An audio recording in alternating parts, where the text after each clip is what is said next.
Korea Briefing, August 16, 2026. Part 1 Politics, Diplomacy, and Economy.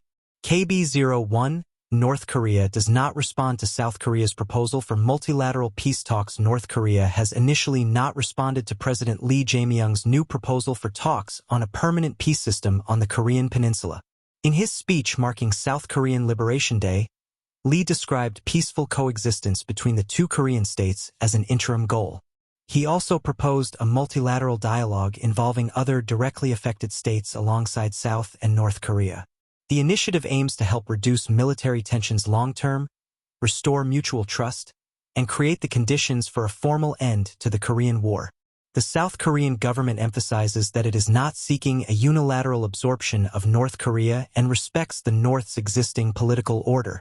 Pyongyang initially left the proposal unanswered. In previous statements, however, the North Korean leadership largely rejected direct talks with Seoul and did not recognize South Korea as an equal negotiating partner. It therefore remains uncertain whether the new peace initiative can enable practical talks in the short term. KB02 South Korea protests Japanese visits to Yasukuni Shrine. The South Korean government has strongly protested against the visit of high-ranking Japanese politicians to the controversial Yasukuni Shrine. The Ministry of Foreign Affairs and the Ministry of National Defense summoned representatives from the Japanese embassy to convey Seoul's official protest. Japan's war dead are honored at the Yasukuni Shrine. However, convicted Class A war criminals from World War II are also enshrined there.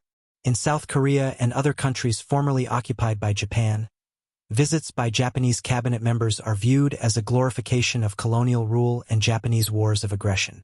The visits and offerings were viewed as particularly critical because they took place on August 15, the day South Korea celebrates liberation from Japanese colonial rule. The government in Seoul once again urged Japanese leaders to face the past honestly and build trust through responsible actions. The incident could strain Seoul-Tokyo relations, which had recently been focused on practical cooperation. KB03 Russian sailing ship docks in Wonsan on the occasion of Liberation Day. The large Russian tall ship, Pauleta, has docked in the North Korean port of Wonsan on the occasion of the 81st anniversary of Korea's liberation. On board were crew members and students from a Russian university for fisheries and maritime technology. The visit was presented by North Korean state media as a sign of friendship between North Korea and Russia. The Pauleta is over 100 meters long and features 3 large masts. In the past, it has also visited South Korean ports, including Incheon in 2013 on the occasion of a visit by Russian President Vladimir Putin. The current voyage to Wonsan takes on special political significance against the backdrop of tightening relations between Moscow and Pyongyang. Both states have significantly expanded their military, economic, and diplomatic cooperation in recent years. The port visit is therefore not merely a cultural or maritime exchange, but also a symbolic demonstration of the growing North Korean-Russian partnership. KB04 South Korea's chief negotiator for tariff talks with the U.S. dismissed. The South Korean government has surprisingly dismissed Yeo Han-koo, the head of the Trade Negotiations Office. Yeo was one of the key officials responsible for ongoing economic and tariff talks with the United States. The dismissal came at a time when major trade issues between Seoul and Washington remain unresolved. The focus is on the implementation of pledged South Korean investments in the U.S. as well as potential additional American tariffs. South Korea had agreed with Washington to lower mutual tariffs from 25% to 15% and pledged extensive investments in American industrial projects. The U.S. is now demanding rapid concrete action on these plans. The government initially gave no detailed official reason for the dismissal. Yeo had been attending regular appointments until shortly before his removal. His sudden departure could therefore temporarily create a leadership vacuum in South Korean trade policy. At the same time, pressure is mounting on the Ministry of Industry to quickly appoint a successor and ensure continuity in the talks with Washington. KB05 Foreign investors push KOSPI back towards 7,000 points. South Korea's benchmark index, the KOSPI, rose significantly thanks to heavy buying by foreign investors, once again approaching the 7,000-point mark. The index ended trading at 6,977.34 points, up 2.41%. Foreign investors bought a net total of around 2.86 trillion won in shares, while retail and institutional investors were predominantly sellers. Positive sentiment was driven primarily by lower U.S. inflation data and growing expectations of American interest rate cuts. Additionally, new investments in artificial intelligence and data centers boosted demand for South Korean tech and semiconductor stocks. Samsung Electronics gained around 2.4%, while SK Hynix rose by more than 3%. Hyundai Motor also recorded a particularly strong gain of over 8%. The movement shows that the South Korean stock market continues to be heavily influenced by international capital flows, U.S. monetary policy, and expectations regarding the global semiconductor industry. Part 2. K-Pop, Tourism and Sports. KB06, Seoul plans major event for BIGBANG's 20th anniversary. Seoul is preparing a major event in Uido Hangang Park to mark the 20th anniversary of the K-pop group BIGBANG. The event is scheduled for August 19th and aims to turn the park into an international gathering place for fans. The city also wants to use the anniversary celebration to position Seoul more strongly as the global capital of K-pop. BIGBANG is one of the most influential groups in Korean pop history. With their music, fashion, and stage presence, the group played a decisive role in spreading K-pop internationally. A large number of visitors is expected at the event accordingly. Beyond its anniversary nature, the project carries significance for tourism and municipal policy. Seoul wants to connect famous locations along the Han River more closely with Korean pop culture and develop them into permanently attractive travel destinations for international fans. In doing so, traffic control, safety, and park preservation must be taken into account. The event is part of a broader strategy to link concerts, anniversaries, and fan events more closely with the capital's tourism offerings. KB07 BIGBANG returns for 20th anniversary with new music, and World Tour BIGBANG is celebrating its 20th anniversary with an extensive comeback. The group plans to release the new digital single BIG worldwide on August 19th.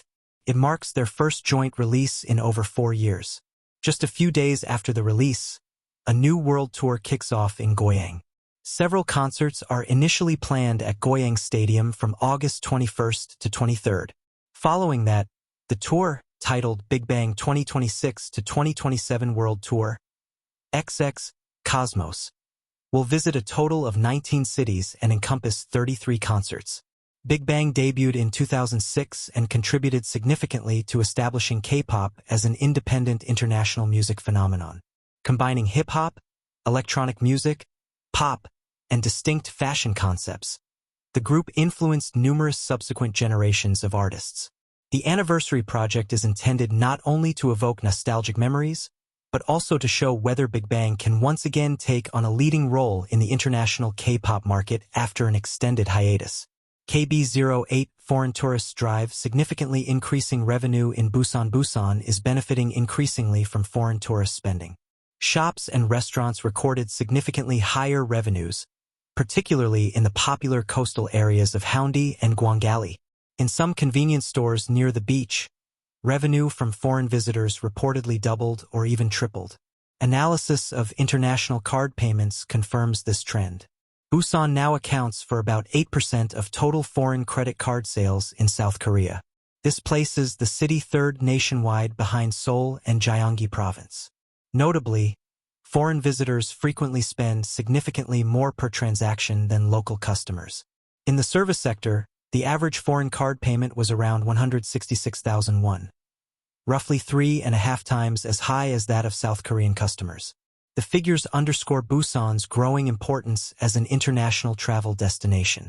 For the city, this creates the task of further expanding multilingual services, transport connections, and international payment options. KB09 European football leagues kick off with numerous South Korean players with the start of the new European football season. The attention of South Korean fans is turning toward national team players active in Europe.